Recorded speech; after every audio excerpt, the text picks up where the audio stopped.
topics and opinions expressed on the following show are solely those of the hosts and their guests and not those of W4WN Radio, its employees, or affiliates. We make no recommendations or endorsements for radio show programs, services, or products mentioned on air or on our web.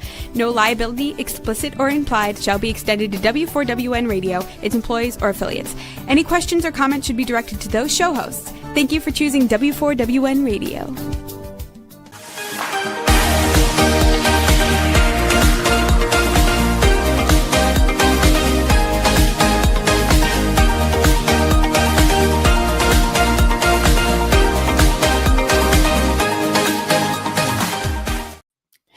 Hello and welcome to Fearless, Fabulous You. I am your host, Melanie Young, and I'm so excited to be here today. It is November 2025.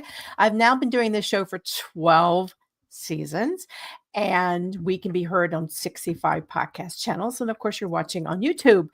And my show is about highlighting inspiring women and helping you live a fearless, fabulous, inspired life on your terms, because we want to grow older and bolder at every stage and age of our lives. And I'm going to be bracing even more of that in 2026, which is going to be the year of living fearlessly and with a now or never attitude. So more on that. So fresh, fragrant, delicious, and healthy. Who doesn't love all of that in your food? Well, I do. And one of my favorite cuisines are the cuisines of the Middle Eastern area. And we're going to be talking today about Lebanese cooking. Now, I have never been to Lebanon. I hope to go sometime. I've had the great pleasure of tasting many Lebanese wines at tastings in New York when I lived there and love them. And I love the food. And we have here in New Orleans, Lebanon Cafe, one of my little favorite family-owned restaurants. But I'm really excited because we're going to talk about making these wonderful dishes here in your home. With me today is my guest, Maureen Abood. She grew up in a very large Lebanese-American family in the Midwest, specifically Michigan. She has a food blog by the same name, Maureen Abood, and two cookbooks. The first one, we'll hold up the covers. The first one is Rosewater and Orange Blossom. Okay, those are like my two favorite things. Rosewater and Orange Blossoms, fresh and classic recipes from my Lebanese kitchen. It came out a couple of years ago. And I think we're going to show that on the screen. And the second one is Lebanese Baking, more than 100 recipes for sweet and savory baked goods. And I happen to love Lebanese cookies. And there's so many interesting recipes in this baking book, which we're going to talk about, including some beverages that really stood out. But as usual, we're going to welcome our guest. Welcome Maureen Abood to Fearless, Fabulous You. Hello. And I want you to tell me your story. Well, I'll get my notes back up. They just disappeared on the screen. Tell me a little bit about you. You're first generation, second generation here in the United States? Second generation Lebanese-American. My grandparents were immigrants from Lebanon to Michigan, all of them. My mother's parents emigrated to the Upper Peninsula of Michigan, and we always joke it must have been summer when they got here because they did love Michigan. They ended up going down to Ohio and establishing their businesses there. And my father's family, the Aboods, came here to Lansing, Michigan, where there's a really substantial Lebanese population. Okay, I was wondering about that because, 50 states, you choose Michigan. It's curious. Yes. So they came, as so many immigrant communities do, they came to where some people they had already known had come, and they were drawn by the jobs in the auto industry here in Michigan. Okay. And they had those jobs, but they also had other very common jobs of Lebanese immigrants. They had wholesale food and fruit, grocery stores, businesses like that. And they raised large families with their deep intention that they would have wonderful educations. And that they did. My parents, and then my parents and their siblings, many of them, all populated the world with lots of cousins that I have, all doing wonderful things in the world and all of course, quite proud of our Lebanese heritage. Wow. I think it would be so much fun to grow up in a large family like that. I have a very small family. And, it's interesting Oh, when I interview a lot of people whose family immigrated over here, many of them ended up getting their businesses started in the grocery business. And eventually retail, because that was an easy way to sell to the people. You wanted to get the ingredients in to do the cooking that you're used to. So that's interesting. yes, very much so. And I think it's also related to our the magnet of our communities, which is Right. our food and our table and our kitchens. Well, I am curious. You didn't start out writing about food. You actually went to culinary school, which was kind of your turning point. Give us a little bit about your evolution into becoming a successful food writer, because it's not easy. We all know. You can write, you can be a good writer. You may not be a successful writer. So talk to me about that. All so true. That journey is something that I treasure because of the ups and downs along the way. And I've always been a writer from a Mhm. young age, considered myself a writer, always loved stories, studied literature in college and a master's degree in literature. Where did you go to Um, college? I went to St. Mary's College in South Bend, Indiana. Mhm. And then I moved back home to East Lansing and studied literature at Michigan State. Ah, good school. Really, really good school. I Mhm. love MSU, and taught English and worked simultaneously doing communications and marketing. And the allure of all my siblings who were in Chicago took me over there for Uh-huh. many years, where I was doing some freelance food writing. I wasn't really dedicating my life fully to it. I kept thinking, I want to write about Lebanese food. It's not Mhm. being done. At that time, it really was not, it was not showcased to the degree Right. that we're seeing Middle Eastern cuisines now. So I also thought, okay, I've got this cookbook that I want to write, and I want to tell the stories. And it took some true grit for me to leave my job, take that risk, that leap, that fearless leap that took me to culinary school in San Francisco, where I thought, Mhm. okay, I'm going to live my dreams. At that time, we had just lost my sister-in-law. She was 40. Oh, that's young. She was young. And Yeah. I got to think, some of my own turmoil too got me thinking, carpe diem. Right. Yeah, this can happen. We can lose our lives, and or life is short. And Mhm. so these things got me motivated to do that. And it was the greatest move I've ever made. Mhm. Not knowing exactly what was going to happen Mhm. turned out to be okay, because I immersed myself so fully in the here and now of my experience. I loved every second of culinary school. Of course, I lived in a beautiful city of San You were in San Francisco. Francisco, right? What school was Yes, it? What school was it? Tante Marie's Cooking School. Oh, it's a great school. Yeah, Okay, I a know it very well. small school, wonderful. Mary Mary Mary yeah, Mary Risley, yeah. she was so good to me, and Mhm. I just learned a ton. Mhm. And I realized, I had been sort of polling the pros in the field to see, do I need to go to culinary school to be a cookbook author and to write the things I want to write? And everyone said, no, you really don't. And Yeah, then I had to face the fact that I want to go regardless, that I want to do this for me because I want to learn. right. And it was great. And from there, I moved back to Michigan, up north, very quiet town, where I launched my blog because I had Mhm. learned through my networking, through my research, how I was going to build this new path. Right. Did a lot of that to find out. And I knew I needed to establish a platform. How long ago was that? That was 20. Well, I went to culinary school in 2010, 11, Mhm. and excuse me, I launched my blog in Mhm. 2012. Okay. So, my book came out in 2015. So I got the Correct. book deal in 2013. And you need a blog and presence to get the book deal. It's important to have that all these days. If anyone's thinking about it, it's very important.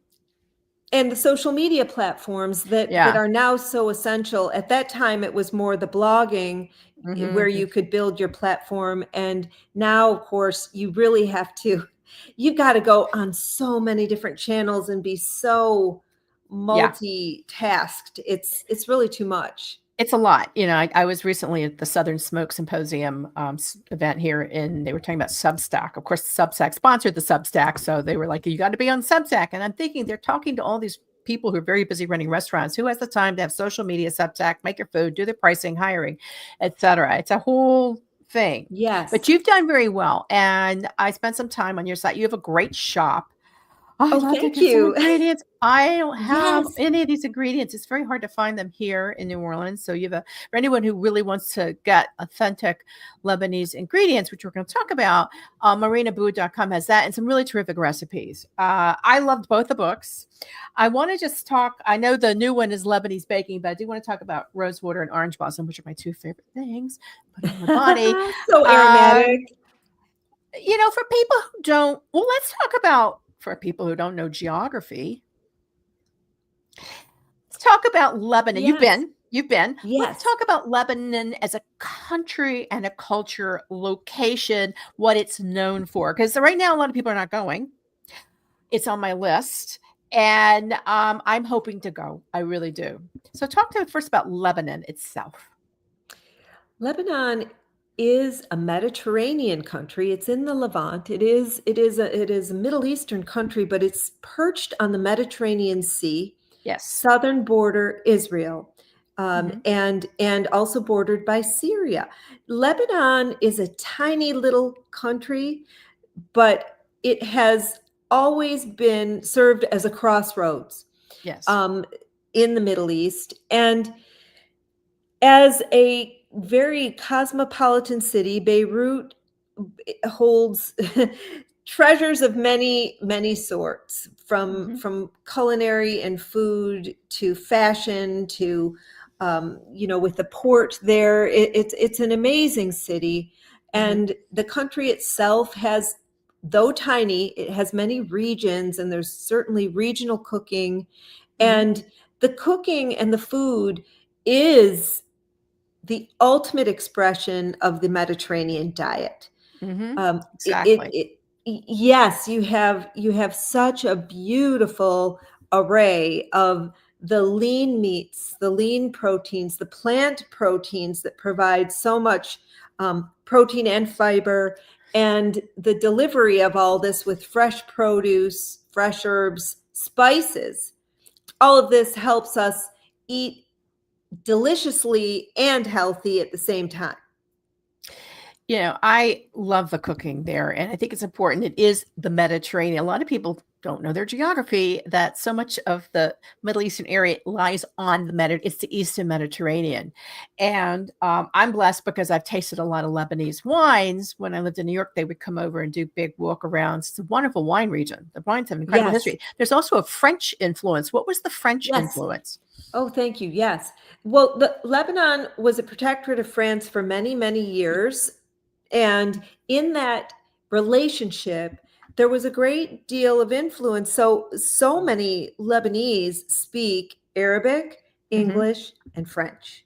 Right. And then you see the influence in fashion and food. When we went to Lebanon, I was just amazed at the French cuisine that was interspersed. The croissant with the za'atar spice on it. Ooh, yum. So I thought, okay, this really is a fantastic way of looking at how these two cultures have melded here. And in my book, in my most recent book, in the Lebanese baking book, I really enjoyed bringing to bear some of the French influence that you see with the Lebanese baked goods. And there's a lot of French classic technique as well. So I think it's important to understand that it's a beautiful small country with some French accents, but distinctly Mediterranean. And the food reflects that. Many people never get past hummus and the salads and sandwiches, and there's so much more. What is the basis in terms of the key spices and flavors and signature dishes of Lebanese? First, we'll talk about savory and then sweet. Sure. Yes. And the hummus is a really wonderful sort of a bridge, a gateway. Get in and experience this really great food that is often eaten as a dip or as a base for a bowl, or as a condiment. But we have a wonderful style of eating that the hummus is included in this sort of start to a meal or an entire meal, the maza, the small plates of many different tastes, from salads to the baba ganoush and the hummus to the yogurt cucumber salad, pickles and olives. All of these make up the maza, and that's a fabulous, if you're ever in a restaurant and they offer an array, a maza where they fill the table with all these small plates, it's a great way to have a tasting. And that can be the whole meal. Yeah. But it's not. The grilled, the kebabs and the main dishes, there's fish, there are kebabs, there's the kibbe, which is the national dish of Lebanon, is this. We eat it raw, but it's got many iterations. So that's not the only way we eat kibbe, which traditionally would be very lean ground lamb or beef, mixed with softened fine bulgur, some pureed onion, and then the spices. And that can vary from family to family, but you have this 7-spice or baharat blend, which is sort of like the embodiment of Arabic flavor, Arabic food flavor. When you smell the spice, you go, oh, that smells like Middle Eastern food.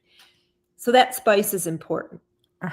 So what's the spice again? Which one is it? 7-spice. It's called 7-spice because I know za'atar, so it's 7 spice. What are in the 7 spices? Or baharat. Well, it's not always just 7. It's a real combination, but often including paprika and cumin and cardamom and coriander, all kinds of spices that make a blend that is really, really fragrant. But you mentioned the za'atar spice, which I think is coming to be pretty well known as a Middle Eastern spice blend. Yeah. People will often say za'atar, but it's za'atar spice.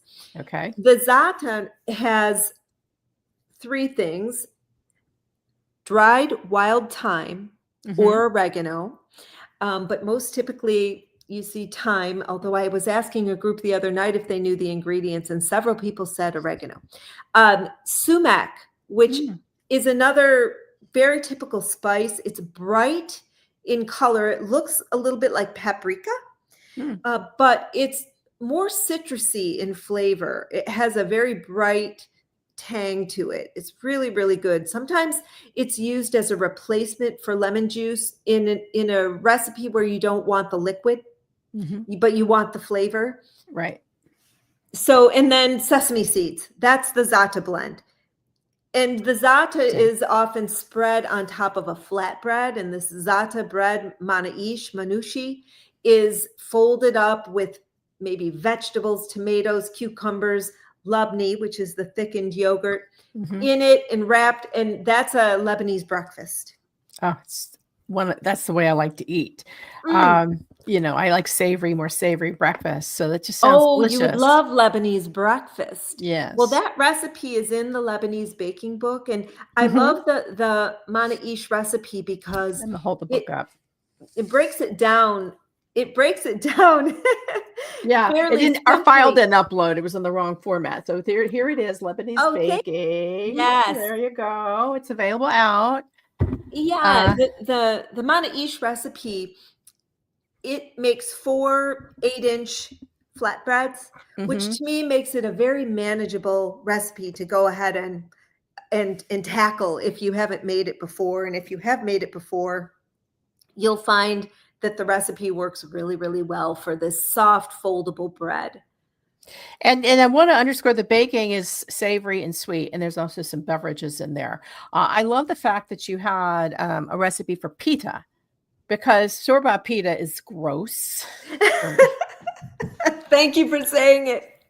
In many parts of in many places, it's terrible. It's not good, and it doesn't shine a light on the beauty that is pita bread. And we have many restaurants here because there's such a large Arab American population in Detroit area, especially, but where they make good pita.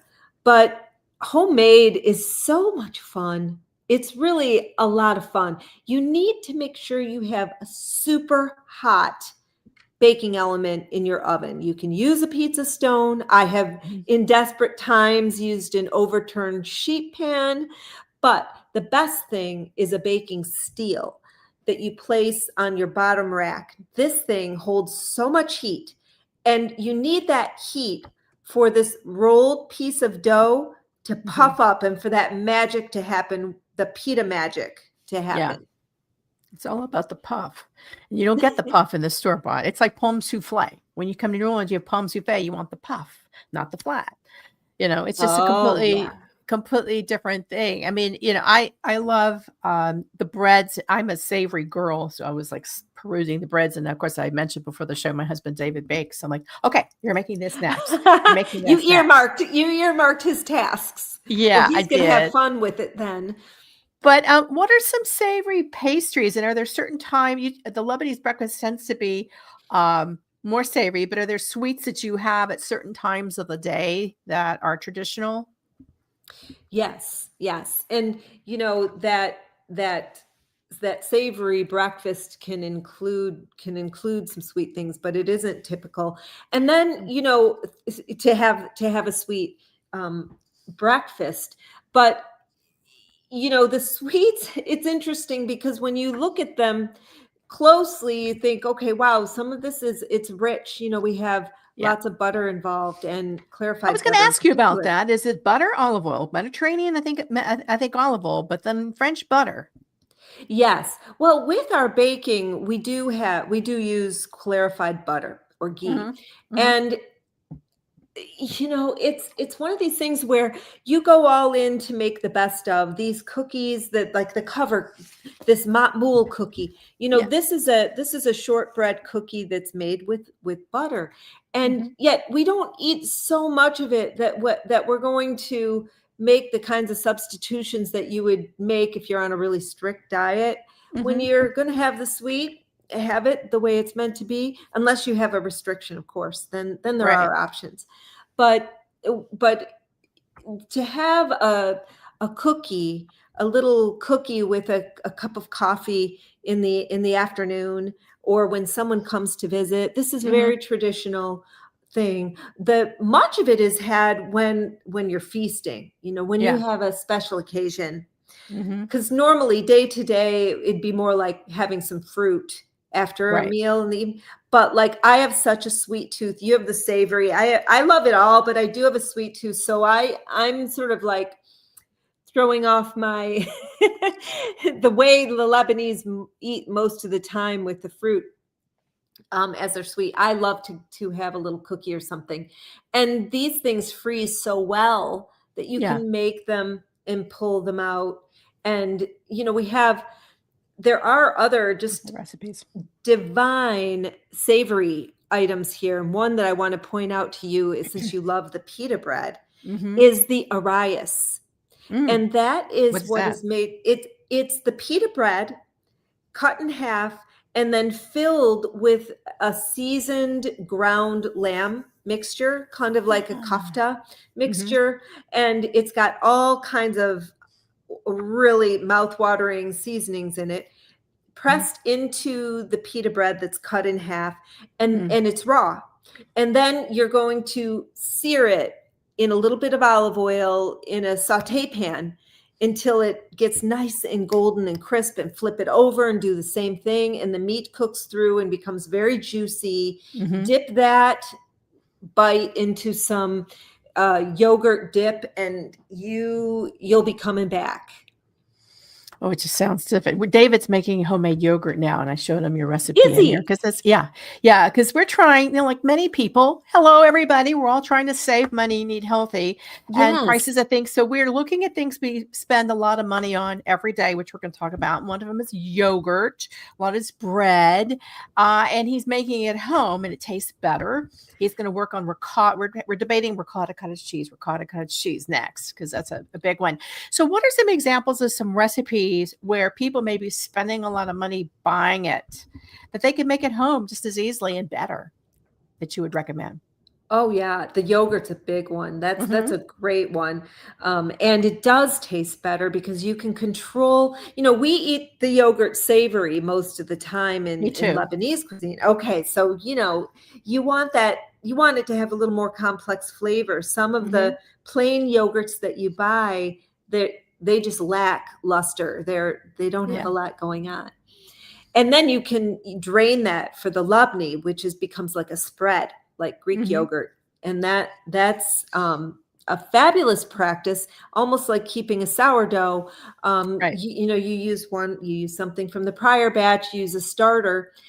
Other things you can make that I think are far better and more economically made homemade. One of them would be the hummus. Yeah. Let's talk about that. It's so easy to make, and you don't run the risk of having all these additives. And it becomes almost like a processed food when you're buying these giant commercially made products like that. Right. The one thing that can take a little time to make a really nice, creamy, smooth homemade hummus is getting the chickpea has a little skin on it. You want to get that off. It takes a little doing, right? I have a little term for that, which we won't talk about on air, but David lets me do it. He says you can circumcise the chickpeas. I just sit there. I'll be honest with you. Rita Jamay, my good friend Rita Jamay, taught me this. She has Lebanese background. La Caravelle Champagne is her wonderful champagne. She used to own La Caravelle restaurant. So her family comes from Lebanon. And I'm sitting here, we're having hummus. She goes, this isn't good. It's not silky because they didn't peel the chickpeas. And I went, what? And so I'm obsessed. So for anyone out there, it is time consuming, but it's almost like playing online mahjong or something with your hand. You can sit there watching TV and peel the chickpeas. Yes, it's basically just like rubbing them to get in some water to get the skins off. And that's using a canned or a cooked chickpea as opposed to a dry. And I happen to source this amazing chickpea that has the skin already off. And I sell that in my shop. Those are incredible. Those are fun and nice to have, but you don't have to have those. You can remove them yourself. And then you'll see the difference. You'll see the difference in your hummus between it makes it so good. We actually have some raw chickpeas from Italy that we need to figure out what to do with because we just had them from a can, but they're raw. So we got to figure out how to cook them. David, I don't think it's that hard. No. And then peel them, right? Yes. Oh, beautiful. That's really nice. So those are some things. And then I would say absolutely the bread. I think most of us are not eating as much bread as we may have at other times in our lives. So we're more aware of what's in it, the refined ingredients. But when you make your own bread, it's so satisfying. Number one, you can pick your ingredients and you will enjoy that bread, for a day or two and be done, as opposed to having a loaf from a plastic bag that lasts forever. Why? It shouldn't on your counter. And just realizing that this practice of baking breads can be a really, really nice addition to how you cook for yourself and bake for yourself. It's also great gifting. That's what we're going to be doing this holiday. David is going to be baking bread, and he's looking at apple cake. I'm doing homemade granola because it's easy for me to assemble. Which brings me to dates, one of my favorite dried fruits. A lot of dates. Let's talk about dates and Lebanese cooking. The dates are prized in Lebanese cooking and throughout the Middle East, the medjool date and many other kinds of dates. These are chewy, they should be chewy, soft, caramel-like in their flavor, brown sugary. These are the flavors that come to mind when you So eat a good date. sweeteners. Yeah, good sweeteners if you don't want to use white sugar. Really good sweeteners, yes, because they carry with them, nutritional value. And we use the date. The date alone is wonderful. You can buy them pitted, or you can very easily just pull it open and pull the pit out and replace the pit with almonds or your favorite nut, and saute it in just a tiny drop of olive oil and serve it warm, dusted with lime or lemon zest and a little salt. This is amazing. Here's the picture. It's from rosewater and orange. Well, not a great photo, but it's here. It looks easy. I picked up Rosewater and Orange Blossoms, your first book. Let me get it up on the screen because we couldn't get it on the screen. I picked up the library. Support your local libraries. And I'm going to try to make these warm dates with almonds and lime zest. I did an article on dates and learned that they're very popular to eat when you break at the end of a Ramadan fast day. You break fast with dates. Very symbolic. Yes, Muslims do that, and the Christians. My family is Lebanese Christian, and we use dates, for celebratory times too. And they make a wonderful filling for all kinds of things. And in Lebanese baking, we have date fillings for some of the breads, which are also beautiful gift breads. And I'm so glad you mentioned gifting, because baking and gifting, or making of anything and gifting, is really just about the best thing you can do for yourself and for the people you give to. There's a date ring that is in like every old cookbook, Lebanese and Middle Eastern cookbook I have. And I thought, okay, this is not something that my mom made or even my Sito, my grandmother, made, but I thought this has to be in the book because it's everywhere. And I loved developing the recipe for that. The date filling, you can make that paste just by pulverizing pitted dates in the food processor, or you can cook them down with a little bit of water and butter, and they become a paste that's spreadable on top of a dough, like a brioche style dough that has eggs in it and butter, and roll it up. And then you bring it together and it forms a ring, like a wreath would be very pretty at the holidays. Yeah. And just, it's a beautiful thing. The dates are all over the place. Well, let's talk about two of my favorite flavors, Rosewater and Orange Blossoms, which is the name of your first book, but you've got them incorporated into baking. I have my page is open to Orange Blossom Madeleines, but you also have some liquid with orange blossom in it. And I just fell over because those are when I was going through breast cancer treatment, Orange Blossom and Rosewater were my scents that I could tolerate.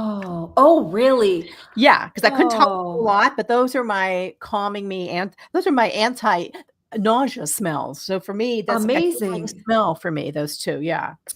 That's so neat.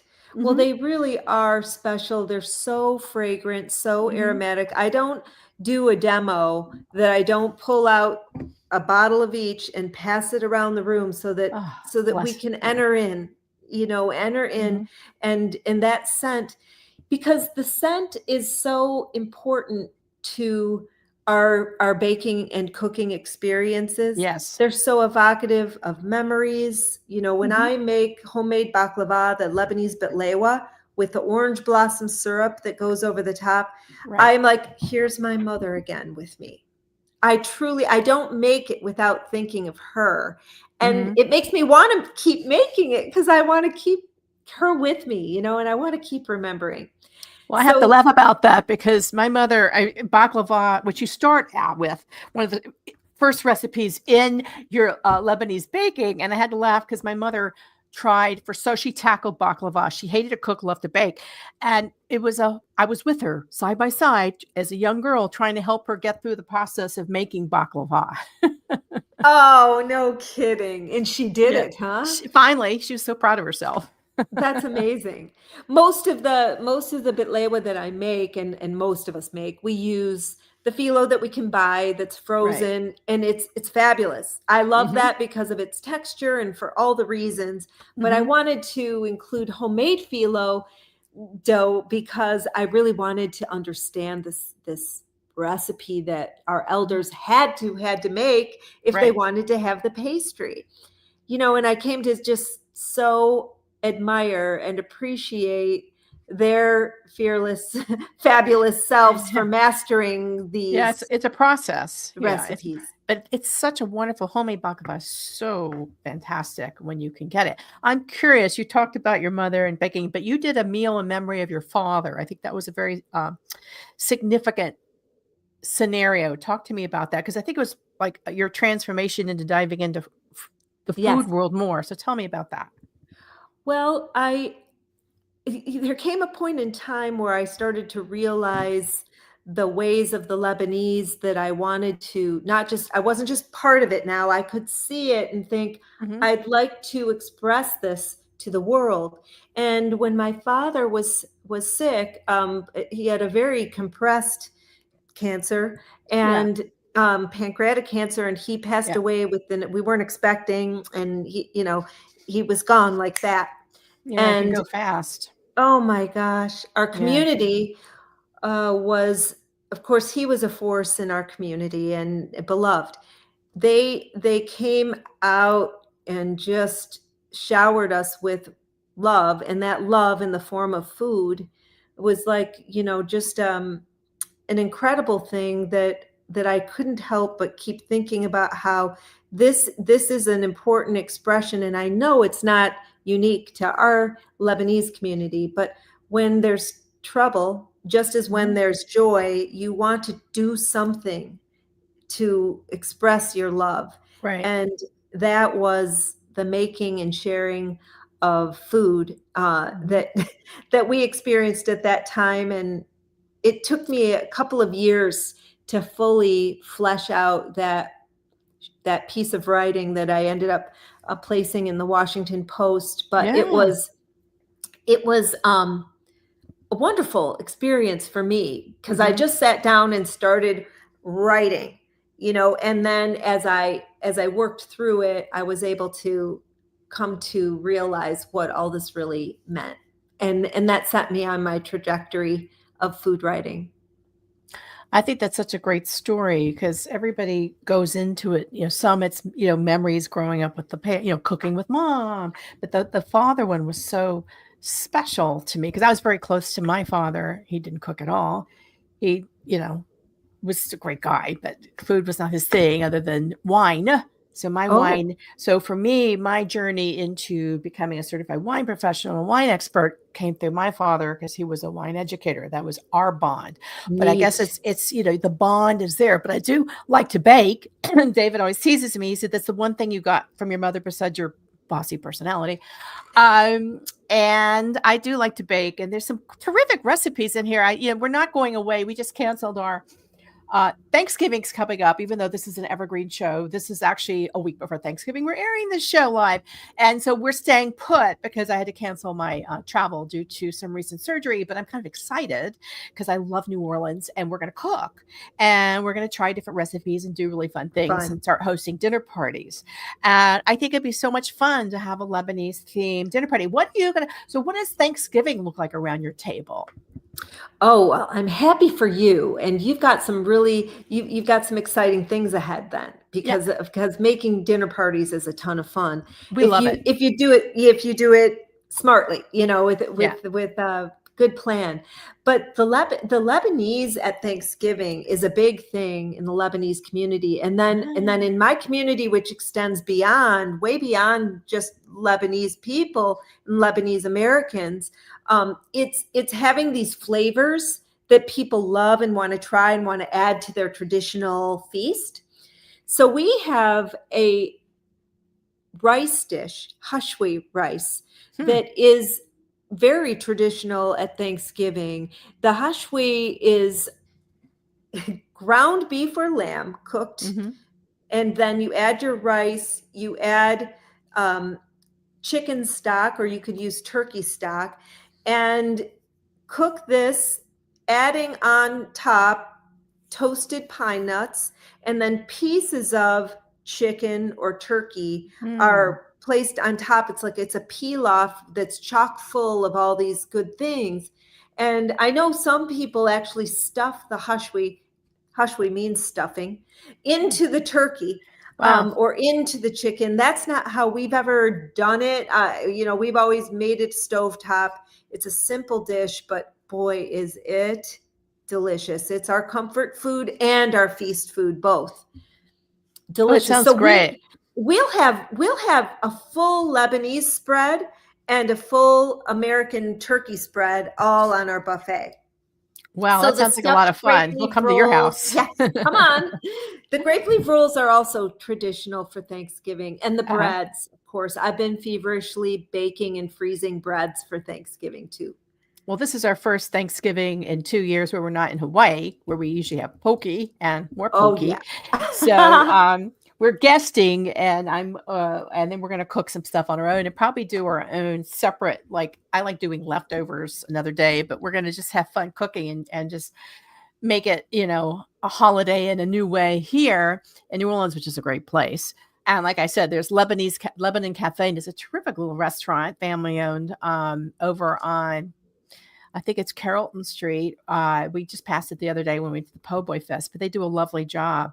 And I'm excited. I've got to find ingredients. Of course, Maureen Abood has ingredients, but I need to, try to see what other ingredients we can find here in New Orleans. I wish they had a really good Middle Eastern shop. I'm going to ask some of the chefs I know to see where they shop. That's a good idea. And this is what really inspired me to launch my shop is around the country. I was hearing this, I can't find these ingredients. What do you use? What's the best one? And another one you could consider, Melanie, for Thanksgiving is the fattoush salad. Oh, yes. Fattoush is just, it's crave worthy. Uses pomegranate molasses in the vinaigrette, a little bit of garlic, and of course, pita chips are showered over the salad. And that sounds divine. Makes it so good. Well, we've been told we're going to a non-traditional Thanksgiving, which I'm wondering what that's going to be. Will there be turkey? I don't know. David comes from a New England family that they're like turkey. We've been eating poke for 2 years in Hawaii. I don't know what to expect, but I always volunteer to make the salad because I like vegetables. I like the sides. I'm a side girl. So a fattoush sounds like a great idea because I'm sick of lettuce. I want something different. Yeah. I want some other textures, and I like textural salad. So that sounds like a great idea. Oh, it's so good. You would love it. I have another recipe that is like a village salad with 0 lettuce, but it also includes, so it's cucumber, tomato, and diced apple. Really, really good. I think I may have all those ingredients here because we finally found some edible apples down here. We lived in apple country in New York State, so coming down to not apple country has been interesting to finally get apples here that we can eat.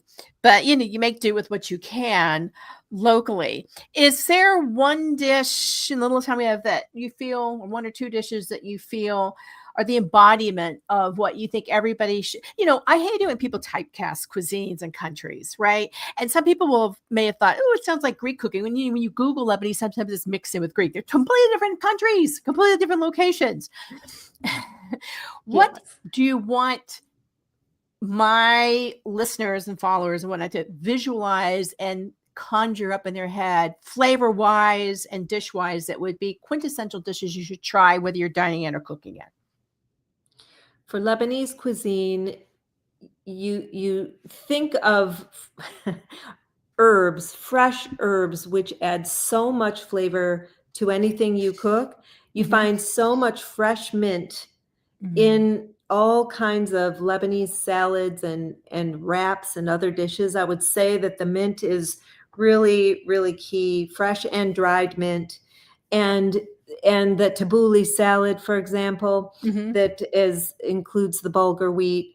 And from the sweet side, I would love for them to know that they can bake a pan of the Lebanese bitlewa, baklava, Lebanese style, and that they can do it fairly simply with my recipe. You get this is something that is very, very special but yet very doable when you break it down and you look through it and you say, okay, you could actually bake this and share it and feel so good about sharing something Lebanese with your friends.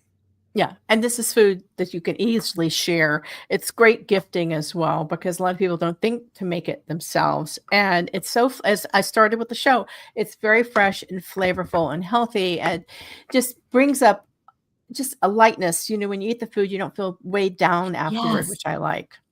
Great point. It's so true. Well, I hope I can get to Lebanon one day. The Bekaa Valley's calling me for the wines. You must. It's beautiful there. It's a gorgeous wine country. And their wines and olive oils, you'd probably really appreciate an olive oil tasting as well. Yes. Well, when we travel for wine, we buy olive oil. That's what we bring back. We don't bring back wine. We bring back olive oil, because usually they go hand in hand for many of the countries we visit. Oh, yes. Yeah. How special. I hope you get there too. And I hope I get back soon too. Well, let's just all hope, because it's such an incredible heritage. It's on my bucket list. But in the meantime, I'm excited to be trying recipes. Again, I'll hold up since I couldn't get the photo to work. Where is it? There we go. It's sort of there. Well, anyway, the book is Rosewater and Orange Blossom, and then Lebanese baking. Great. Thank you. You can find them anywhere, but you can also go to Maureen Abood, Abood, by the way, to learn more, get great recipes, and buy some products. So I want to thank you for sharing your time with me and your incredible stories and flavors. Oh, Melanie, thank you so much. What fun talking Lebanese cuisine with you. Just really great. So everybody out there, step outside your comfort zone and go try some new flavors and cuisines and dishes, because it's all about, even if you can't get there to Lebanon yet, you can have a trip in your own kitchen and dining room table with a great little Lebanese banquet with friends, which we're going to try to do this holiday season. So thank you again. You've been listening to Fearless, Fabulous You with Melanie Young. You can find this show and all my shows on demand anytime on more than 65 podcast channels, including iHeart, Spotify, and Amazon Audio. And you'll see the show on my YouTube at Melanie Young, and you're watching on Talk 4 Radio and Network, also on YouTube. So share it, care it, and always, as I like to end my show, you have choices in life on how you want to live at every age and stage, and you can make changes and do something different from what you were doing 10 or 15 years ago, like we have. And always choose to live life on your terms and not the terms of anyone else. And always choose fearless and fabulous, and never say never. That's my theme for 2026. Thank you. Thanks, Melanie.